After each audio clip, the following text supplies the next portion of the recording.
Well, I think I'm going to get us going. Great. Thank you for being here, Rachel, and for everyone that's joining for this session. You are in our session called Diversity in Tech, our team, our clients, and their customers. And we are just super lucky today to have Rachel Lee with us. Rachel is currently the Director of Client Solutions at Tech Dynamism, which is a firm here in Charlottesville. And she's going to take us through this journey. And thank you so much, Rachel. Remember, if you have questions for Rachel, you can post them in the chat, or at the end, if Rachel wants to take questions, I can come back on and help facilitate that. So thanks so much, Rachel. I am going to turn it over to you. Thank you, Elaine. Yeah, like I said, it's a real pleasure and a real honor, guys, just to be here talking to you guys. And hopefully you'll learn maybe a few things and that we'll have a good discussion either on chat or, hopping in and out. I'm really looking forward to that. So to jump in and give you an overview of what I want to be discussing in the next 30, 40 minutes or so, I'll do a quick intro for myself and the company because I think that's some important background and context for you guys. I will do some definitions here. It's always good to level set, with some of our assumptions. And then really the meat of what I'd like to talk about is, our teams. So when I talk about our teams, I talk about our Tech Dynamism software development teams, to talk about Tech Dynamism's clients and the diversity of our clients, which I think can be very interesting, and the diversity of our clients' clients, right? So their customers, the end users of the software we develop.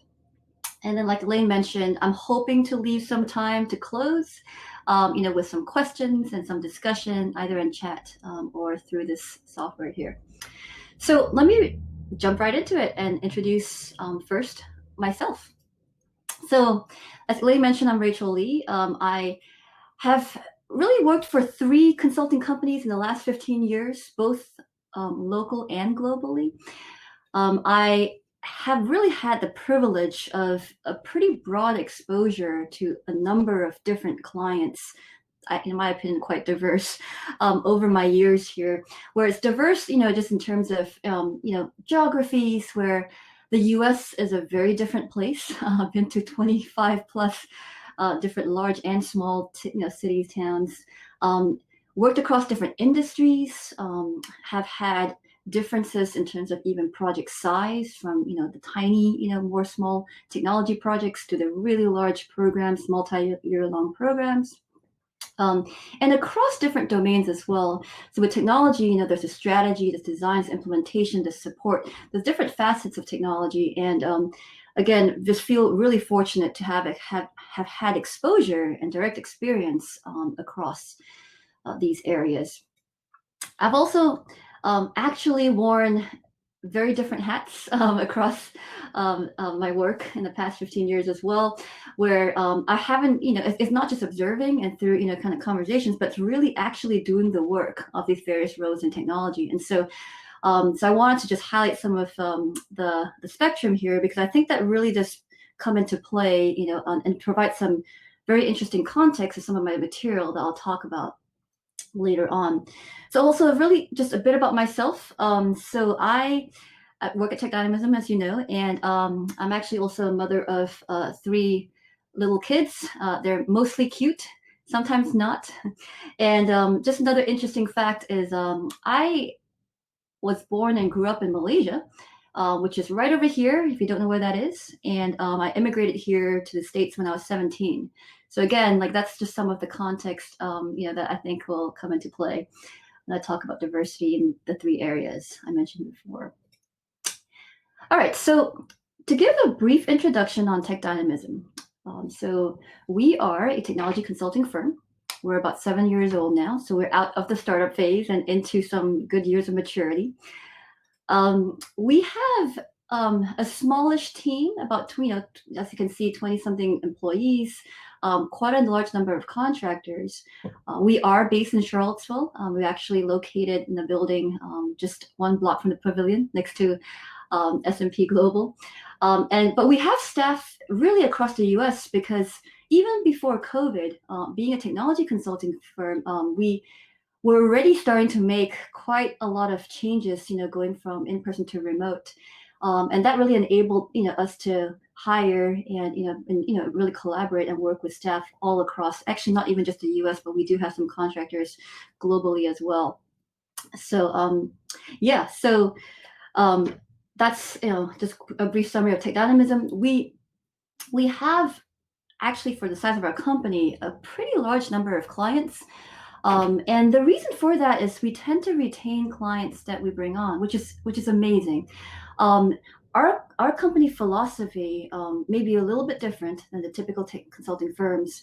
Our founder, Jason Daniel, wanted to make technology consulting accessible to all. And what he means by that is, there are sometimes smaller clients or nonprofits, or just, companies that typically cannot afford consulting services that he really wants to pay attention to and allow us to actually provide services to them. So that really gave us a really good mix of, various sectors and sizes, so we do have maybe a little bit more of an unusual mix when it comes to employees, contractors, and our client base for the size of our company.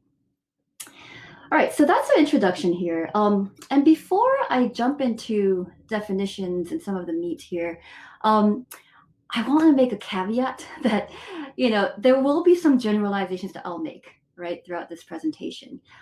There are always exceptions, so I just wanted to make sure that y'all are aware that I am aware of that, and for purposes of the presentation, I am making, some stereotypes and generalizations.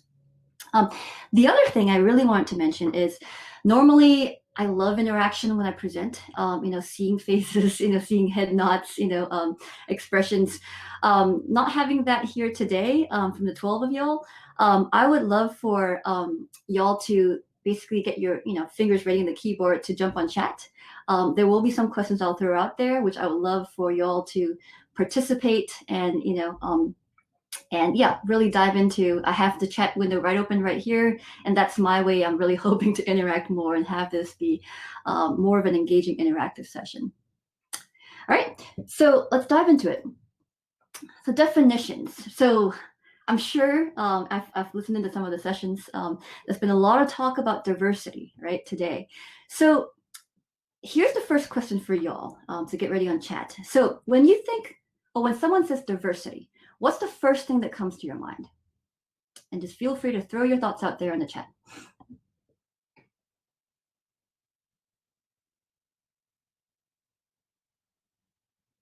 Yep.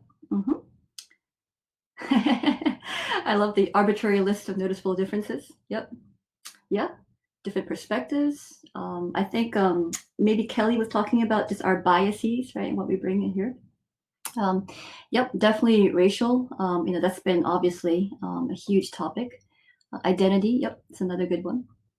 Yeah. So I wanted to expand on that as well, right? When we talk about diversity in this particular presentation. So definitely all the things that you've mentioned. And also I want to think of diversity in terms of age, right? In terms of education, like educational backgrounds. So not just, in terms of college grad, not college grad, but maybe even the type of college, right? Like vocational schools versus, community colleges versus liberal arts schools, right? And the kind of education, online versus in person. Socioeconomic, right? That's something that, is discussed, especially when they talk about the race aspect here.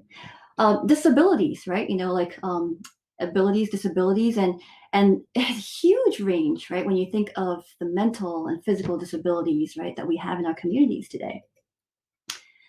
Culture is another one that I wanted to think about, because sometimes we do focus on, the, like you said, like, right, Stephanie, the noticeable differences, right? And sometimes, like we don't question as much things that aren't clearly visible, right? So culture is one of those where, there are some things and assumptions that we make based on culture that we don't sometimes question or stop to think about.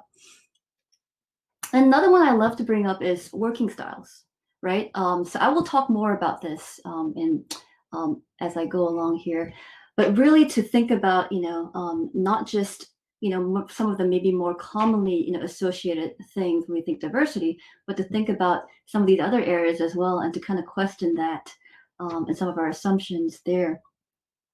So this is the definition that I wanted to level set and kind of throw out there for you guys to keep in the back of your mind. And then I really wanted to talk about defining then technology, right? Because when we talk about diversity in technology, technology is also something that has a pretty wide span as well.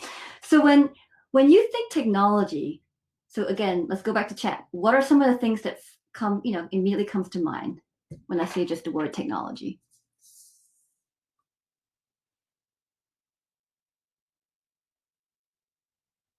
Ooh, I like that one, Sabrina. Availability. Um, that's awesome. This is something that definitely would not have come to my mind when I thought of technology. Change. Yes, technology usually does require a lot of change. What are some other things that y'all, that come to mind when y'all think technology? Innovation. That's great. Ooh, I like it. Efficiency. I mean, when you think, technology, a lot of times you think, or well, some people sometimes think, all right, how do we do things faster with automation, right? With better, kind of, yeah, like tools at hand. So definitely something that comes to mind. So technology also spans a pretty wide range, right? When you think of you could think of your phones, right? You could think of your computers, but you could also think of machinery, right? You could think of, audiovisual technology, right? Robots. So for the purpose of this discussion and what I'm going to talk about, I wanted to clarify and make sure we define technology. When I mention and talk about it, I'm talking about software in this case, right? So I am trying to narrow down the realm of technology for this discussion. And when I mention technology also, just, to make sure, people have different backgrounds, experiences to level set a bit, the process of implement technology is typically in a few steps, right? So we define it, we then design it, we then build it, we then test it, right? And there's obviously a lot more to this with the actual software lifecycle. But when I talk about, some of the things, technology, the impacts of diversity in technology, I want you all to keep in mind these 4 steps in particular in the life cycle, because this is where I really think some of the diversity could come into play here. When we talk about, in general, the three areas I wanted to discuss further. Cool. All right, so I'm going to move on and actually jump into the first topic. So our teams. So building a diverse team. So I want to talk about when you think of, actually, let me take a step back. So when you think of a software team, right, like what do you normally think about? And lots of times you see pictures like this, right? Sticky notes, collaboration, like lots of kind of, mingling and, discussions, right? And that is true. I mean, like software, when it's designed and built, or defined, I mean, there are elements of this that is true. However, this is probably, I would say, maybe 20% of time, right? People are actually doing this. Usually, people are doing this, right? So you think of a software team, right? 80% of the time, again, to generalize, people are looking at their screen, heads down, focused, working on something. And so I want to kind of have these 2 mental images for you guys, right? In terms of what software teams actually do. And so now let's think about the second picture, right? So I'm pretty sure what came to mind for you guys when you saw that picture is, dang, group of white guys, right? Young white guys building software, right? And that is true. And that's, something that unfortunately is kind of prevalent in, in the industry today. However, I want us to think a little bit more about some of the other assumptions, right? That maybe we may not have thought about as much. So let's think back on some of the, what we mean by diversity, right? So if you think back on that picture, right, think about the education background of those people, the age, the range of disabilities, right? And in this case, probably lack of, right? I mean, the software industry, it just, it doesn't tend to hire people with disabilities as much. Culturally, right? And here's where I think in another session, I think I heard Sarah say something about, nerdy, like the nerdy culture. I mean, that is true, right? I mean, like with lots of software teams, they tend to be, tend to love video games, right? And certain kind of things, right, that are very pretty prevalent in the culture. Socioeconomic, if you think of, the industry and the relative wage where it's, like what is in there. And then, like the working styles, to your point there, Stephanie, it's it's a lot less obvious, right? So in this case, one of the things that we do think about, honestly, is most software teams are disproportionately introverted, right? It kind of comes with the territory. And that's, when, okay, what are we really thinking about when we're building a whole lot of software? Like, like when the teams are mostly introverted people or disproportionately introverted people, right? So what are some of the good things about that or some of the downsides of that? So yeah, so that's where working styles, again, it's one of the, like you said, Stephanie, less obvious, and, and maybe people are excluded, they don't fit in, or maybe even, we make a lot of, what I really want to point out here, we make a lot of micro level decisions and priorities through assumptions, right? Based on all of this, either with or lack of diversity. In each one of these steps, when we're defining the software, designing it, when we're building it, even when we're testing it, those all come into play. So I want us to think about that, right? And keep that in mind, because I'll expand on that with my next few points as well. So when we think about building a diverse team, right? So, well, how do you even get there? And this has been talked about a lot in this conference already. I love that. Is hiring, right? So, what are some of the assumptions, or what are some of the the things that we maybe we could pay attention to a little bit more when it comes to hiring? But before I jump into it, I love Dilbert. I want you to just take a close look, if you can, to zoom in, if you need to, on the screen, and just to read this. And so I'll give you all about a minute to let that sink in.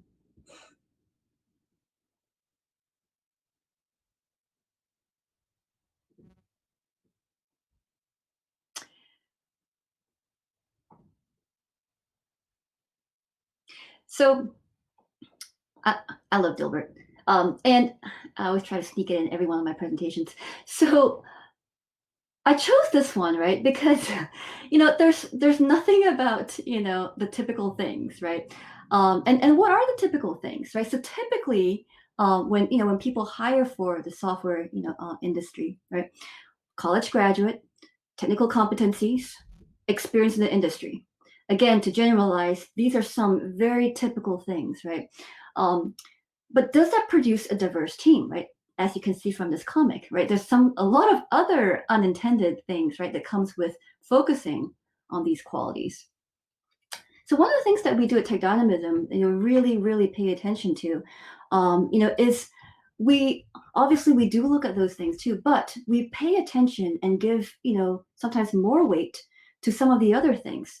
We prioritize aptitude and prior skills and experience over the directly relevant skills and experience. And what do I mean by that?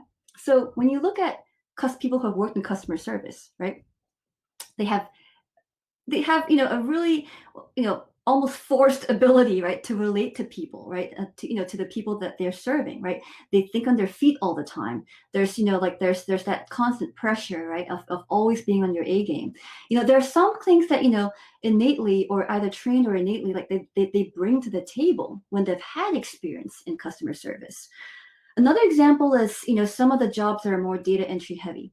So you may not think about it, but there are some jobs where you're doing a lot of keying in things, right? Translating paper to electronic, right? Working with different difficult software tools, right? Technologies, bouncing around things, to get that in.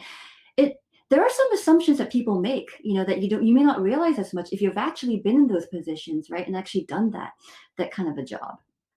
Another example is how quickly can you research and gather and get information as an aptitude.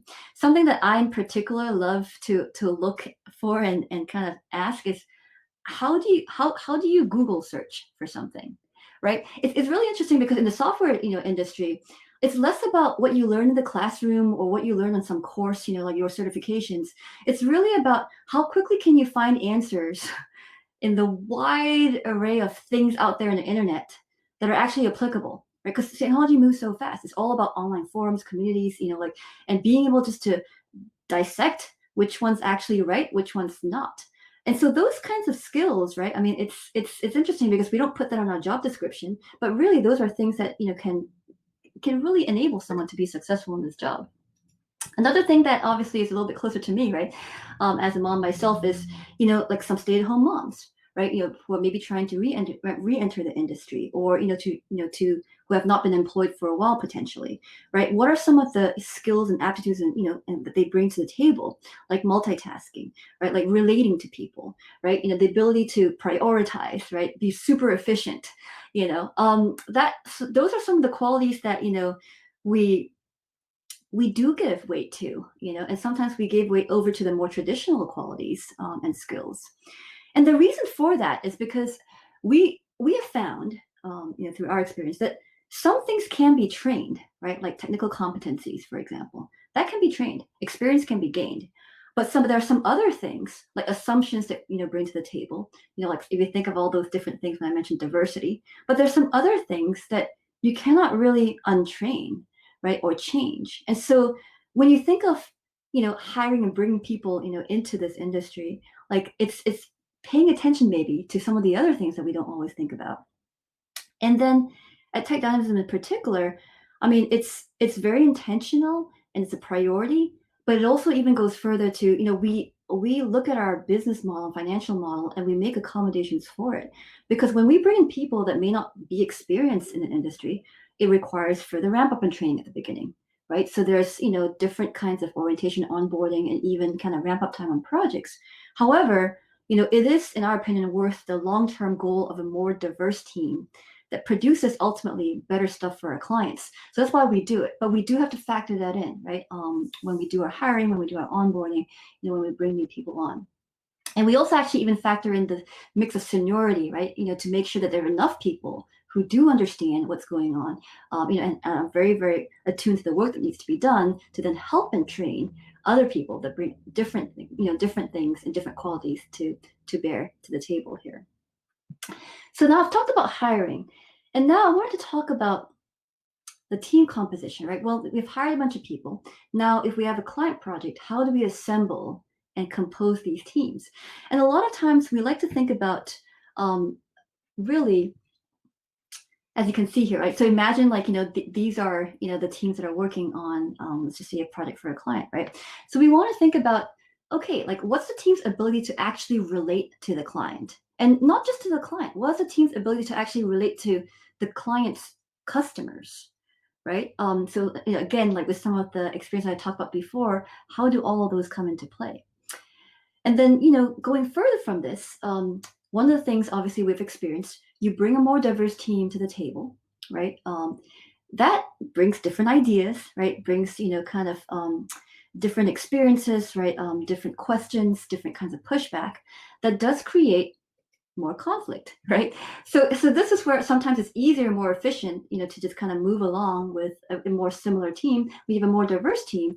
It's very, very important to enable the team to have those differences, to notice and apply them, for them to feel empowered, right? To actually speak up and question and push back.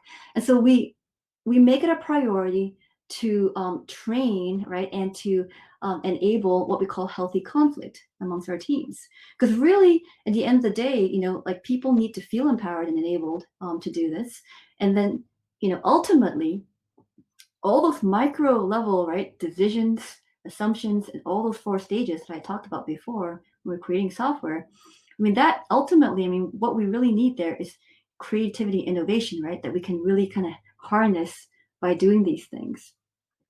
So that's a summary what I wanted to talk about when it comes to our team internally, right? The software team itself, and how there's a different kind of take on a little bit on diversity, and really just expanding that view a little bit more. So second point here, I wanted to jump into, all right, now let's talk about what are maybe some of our assumptions when we think about different companies. So like I mentioned before, at Tech Dynamism, we work with lots and lots of different, tech companies, and my experience as well has been, I've been fortunate enough to have exposure to lots of different industries and companies. So, all right, so get ready on chat. I have some questions for you guys. So my first question is, so what comes to mind when y'all think about technologies in a small organization versus a large enterprise? So just type, go ahead and type right in there. So think about, what are some of the systems, the users, hardware, software.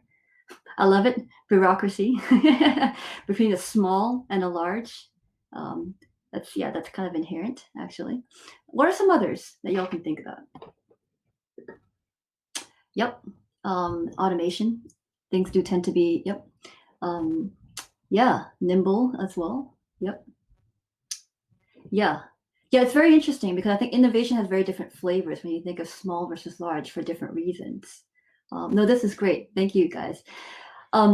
Let's now think about industries, right? So here's where I'm encouraging, like y'all to just go with your gut here. So when you think of technologies in, let's just say, online retail or brick and mortar, you walk into any of one of your department stores like JCPenney, or if you think of going to the doctor's office, right? Healthcare, dentistry, or if you think of billing systems, financial systems, like what are some of the things that come to mind when you think of technologies? Regulation. Now that's definitely a huge one. Thanks, Elaine. Because it's just, yeah, like some industries just, like they have to pay attention to compliance, to, just, yeah, things that other industries maybe don't have, right? The need to. Yep, consumer focus. Yep, time to market, huge, especially in contrast to maybe some other industries that may not be as consumer focused or maybe more B2B instead of B2C. And then lastly, I want you all to think about the type of organization as well. So when we think government, right? When we think nonprofit, when we think of private, what are some of the what comes to mind when you think of technologies in these organizations?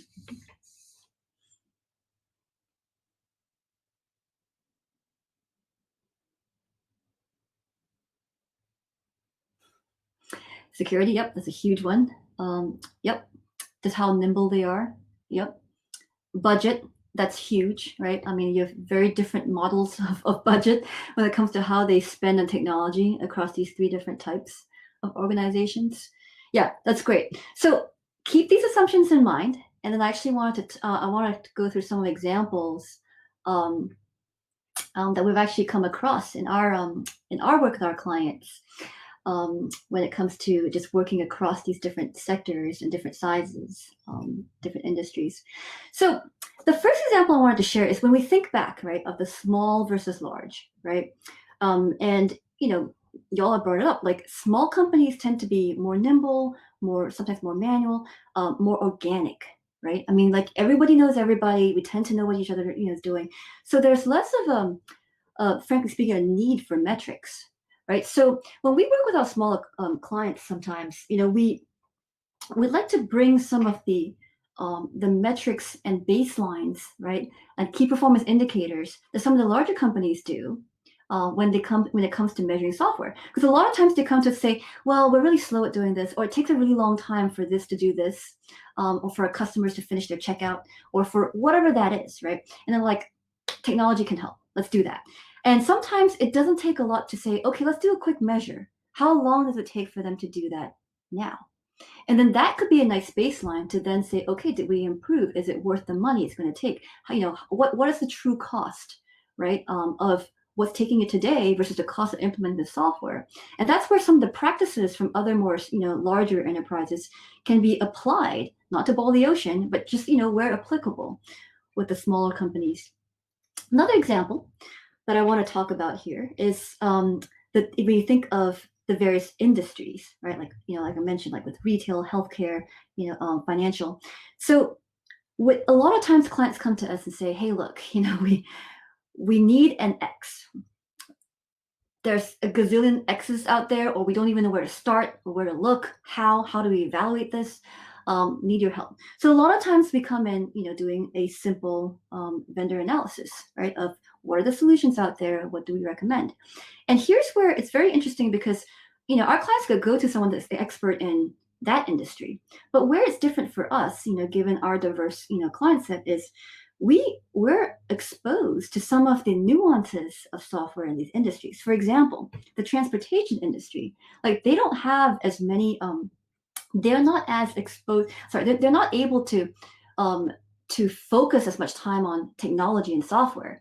They're thinking mostly about transportation, right? So they're thinking about the vehicles, the roads, what scheduling, whatever that needs to be done, right, to execute on their business. Whereas if you compare that to e-commerce, online retail, all of their attention, right? Like, they prioritize that because that's their source of revenue, right? And so when we think of the software that's available in these industries and the maturity, right, and the innovation, right, which you all have brought before, it's very different. And here's where, because we have experiences outside and not just within the same industry, we can say, hey, look, it's actually better, to look at this other tool that may not be always used by your industry or your peers, but it actually meets all the needs. And by the way, you can just integrate really quickly by doing X, Y, Z, which they may not be used to doing, or may not be actually, well versed in. So that's another example where, having that diversity of exposure, right, to different clients, it questions some assumptions that you might make otherwise if you weren't.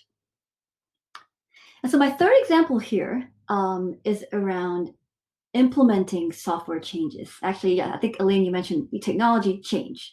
It's kind of synonymous sometimes. And so, when we talk about software project processes, right?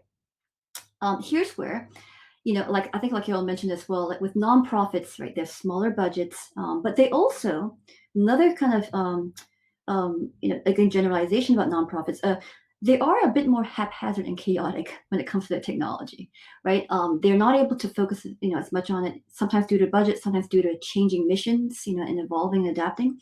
Their, kind of horizons are sometimes shorter. So when it comes to, practices of how do you implement a software change, they may not be as mature and as aware of what all the various steps, what needs to happen, what are some risks, mitigation that needs to be done. And that's where, again, our exposure to other industries, like let's just say some of the more established ones, when it comes to software changes, can really help. Similarly, when you think of government, right, we talk about bureaucracy there, like slower to change, right? They have prolonged, maybe sometimes prolonged deadlines, they're less efficient. And here's where sometimes, we do challenge that and say, hey, look, yes, I know you're used to X, Y, and Z, but if you do this and that, it doesn't have to be that way. It could be a different way, right? And this is where, again, having some knowledge of that industry, but having also knowledge outside that industry is super helpful. So really, to sum up here, like it's a mixture of experiences, right? And diversity in client experiences that question our assumptions, that we might have had otherwise and directly impact our work. So the last segment that I want to talk about here is I want to give you all some examples that now address, so we've talked about the software teams, we talked about our clients that we serve, and now our clients, right, their customers. And we've had, again, we've been fortunate, again, because of the mix, right, to have really quite a diverse set of end users for the software that we either help build or maintain or upgrade. And when we think of the end users themselves, again, think back on the software teams that build them, think back on the clients itself even, like many software tools, right, that like there are some underlying micro-level decisions and assumptions that go into it that don't necessarily always represent the end user, right? Because there's so many little things that happen along the way that we may not question. So one of the things that we know, that there are lots of techniques out there, and I wanted to call out, so one of the themes I wanted to call out here in my examples is, hopefully that's something that you can relate to, is looking at technologies through cell phones and cell phone usage. And I have 3 examples here, and I wanted to talk about some of the techniques, and maybe some things that we can apply for those of us who are in the industry. So the first example was around assumptions. We have a client that generally serves, so unbanked means people that don't have access to the regular banking, means, and either because they don't have a social security card or for other reasons, they tend to be, obviously underserved, and it's a real focus on cash. So, the typical mobile applications, right, don't apply, right? And so one of the things that we're working with this client on is building mobile applications for their very specifically diverse, right, set of users. And again, when it comes to assumptions, when we build a mobile application, right, typically, we've got, again, the standard best practices around it, right, on how do we build it, how do we test it. However, if we stop and question those assumptions, especially when we think not just of our client and our client team and stakeholders, but their actual users, then, well, hang on a sec, maybe lower income may not have the typical phones that people might have when it comes to market share. They may, or if, we cannot necessarily assume that if the software is tested and works on an older version of an operating system, it will then work on the newer version. We should really be testing and focusing on testing on the older versions, right? So this is where some of the questioning of assumptions, and even best practices, really come into play here that we need to be sensitive to.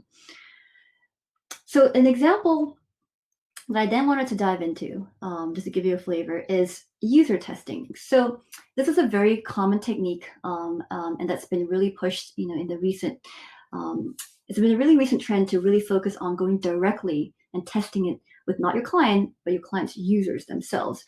And so this was a really cool project that I wish I had more time to talk about, where we partnered with the Faison Center, which is in Richmond, which is an adult autism center, with UVA's, University of Virginia's Curry School of Education, with some of their grad students that do work on the social skills research, to build a prototype. So not an actual system, but just a prototype to encourage adults, with autism through a mobile online game, to learn and to make it fun and exciting for them. And this is where the interactive question and answer journey that we developed, we adapted what we did through actually listening to the feedback from them and not just going again with best practice assumptions. So some of the fun things that came from this is we actually assumed simple is better, because that's a mantra that we always have with technology. Simple is almost usually better. However, with this particular audience, they loved the complexity. I mean, it wasn't necessarily challenging enough. It wasn't necessarily straightforward. I mean, it's too straightforward, and they wanted, they actually invited and really wanted more, of the complexity that we would normally have put into a game.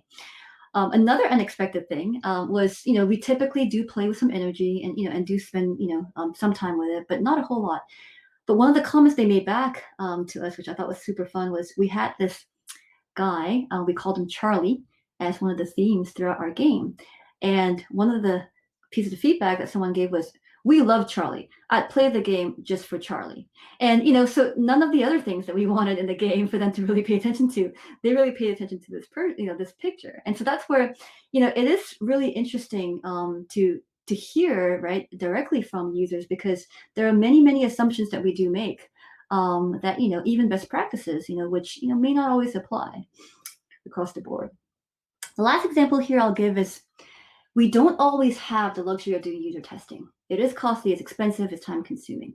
However, there are other techniques and ways that you can quickly, try to at least just validate or, question maybe some of the assumptions. We have a client that we work with locally. They have users, they're older, not as tech savvy. And again, this demographic is common, right? And there are certain kind of assumptions that we make about this demographic.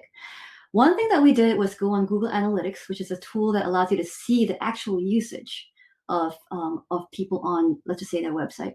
And we then found, in really 5 minutes, right, didn't take long at all, that actually, even though they have an older demographic that's not as tech savvy, that demographic actually has a disproportionately higher percentage of cell phone usage that's preferred.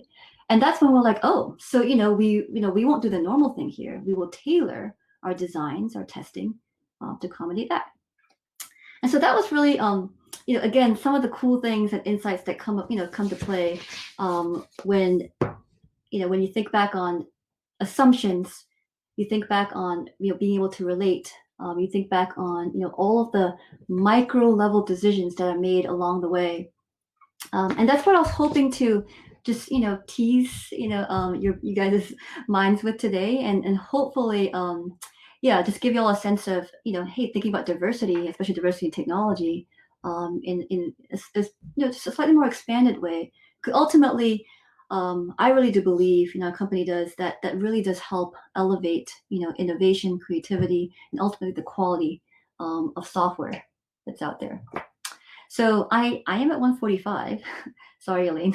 So here's where I don't know if I'm allowed to go over to take some questions or if we need to call a stop to wrap up here. I think we have enough time to take some questions if we have some from the audience. So happy to build some questions for Rachel if you guys want to put them in the chat or you want to ask Rachel. While you're doing that, I'll just comment that I really enjoyed this presentation because I've had so many discussions and done a lot of reading and research about diversity sort of generally, but not that many that have been really focused on the technology process and, things to think about. And I do think sometimes, we don't think about that enough. And I just really, thought this was a very well put together presentation around that. It was really good. Thanks, Elaine. Questions for Rachel? And I have a question for you again while people are still thinking. Is there a mechanism that you use to make sure, like especially when you're thinking about, like, for example, the UAT process and approach, is there a mechanism that you use, like a tool or a process to ensure that you're getting to like the right diverse questions to understand the users? Is there any tactic that you take? I don't think we do anything groundbreaking there, to be honest, Elaine. I think what we do is, we adopt the best practices, meaning, like you try to have a good sample set, right? You try to make sure you have time. You try to do it early and, through iterations, involve people, with prototypes before you even start building upfront. I think really where the difference is, sometimes, I mean, this, right? Like corners get cut all the time with software implementation, right? I mean, like we're always trying to reduce the budget or, cut, some sort of time corner, right, to meet the deadline.